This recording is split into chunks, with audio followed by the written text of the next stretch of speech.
Thank you for joining us. My name is Barry Planas, and this is the second episode of IPA Collective's Antibody Discovery Series. Today we will be focusing on generating diversity through the use of different species. As mentioned in the previous episode, the overarching theme of this series is our partners are seeking truly unique antibodies that will not only address the needs of their indication and mode of action, but must also be compatible and developable within the constraints of their proprietary scaffolds and payloads, while also remaining free of liabilities associated with poor manufacturing and negative clinical outcomes.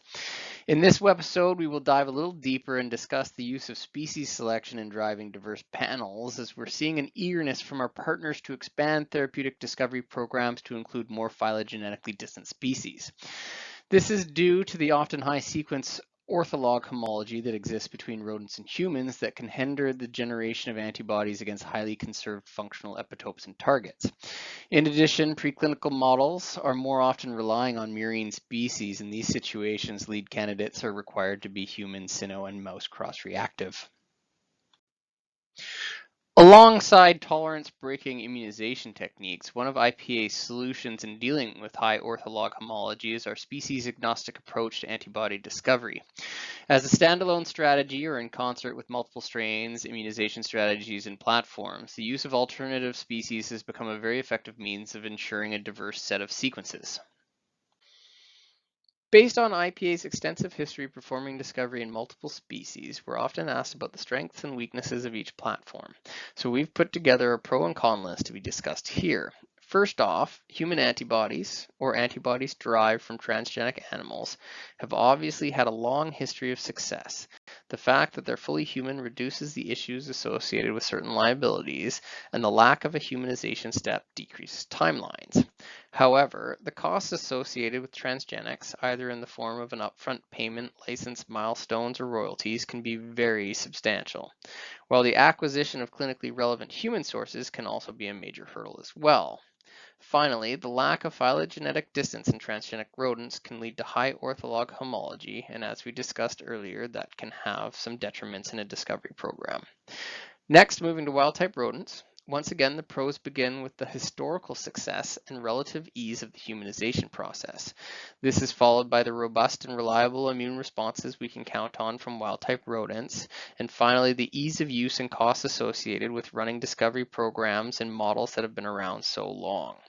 For cons, while the in silico humanization services these days are highly effective and rapid, the process still extends the timelines for a discovery program. And secondly, as already mentioned, the lack of phylogenetic distance between rodents and humans can lead to high ortholog homology.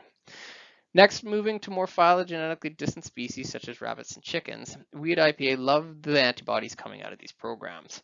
First off, using these species almost guarantees incredible epitope coverage, and secondly, the antibodies that are produced typically exhibit an impressive combination of specificity and affinity, all while bearing the cost associated with a wild-type program.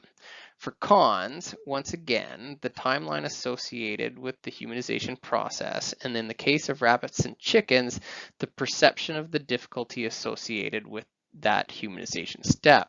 But that's a topic for another webinar.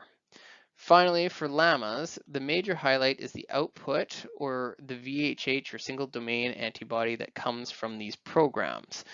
These antibodies have become a very hot topic in the field of antibody discovery and are very useful in bi, tri, and multi-specific scaffolds, with the cons associated with llamas being relatively the same as the other ones in terms of timelines and the humanization processes.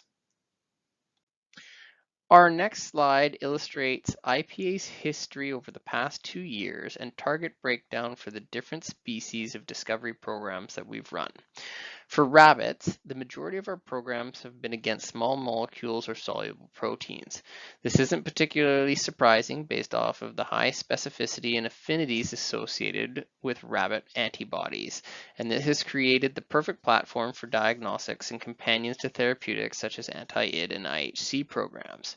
That being said, we are beginning to see more therapeutic programs that want to take advantage of the unique rabbit immune system.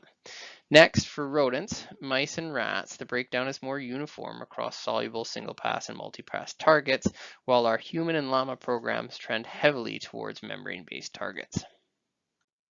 Next up, we have a case study in which we compare the discovery outputs from both rabbits and a transgenic platform. The program for SARS-CoV-2 consisted of a rapid immunization with a soluble protein, followed by IPA's B-cell select workflow. This workflow allows IPA direct access to the primary B-cell supernatant at a volume and concentration that lets us perform a number of critical assays prior to cloning and sequencing. In this program, the primary screen was performed by ELISA, with secondary testing by HTRF, octet, and finally the pseudovirus neutralization assay. While the transgenic model produced an impressive 40% hit rate in the primary screen, none of the 570 clones selected following HTRF and octet were found to be neutralizers.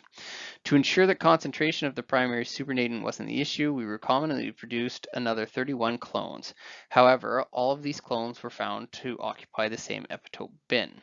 This is in contrast to the rabbit portion of the program, which resulted in a primary hit rate of about 7%, but produced 8 neutralizers and 5 different bins from 40 recombinantly produced clones.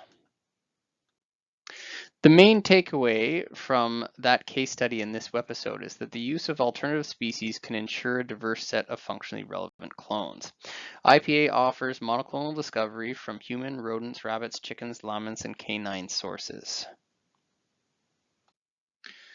That brings us to the end of this webisode. Thank you for tuning in. I hope you join us next time where we will examine the alternative use of strains with the purpose of driving diversity.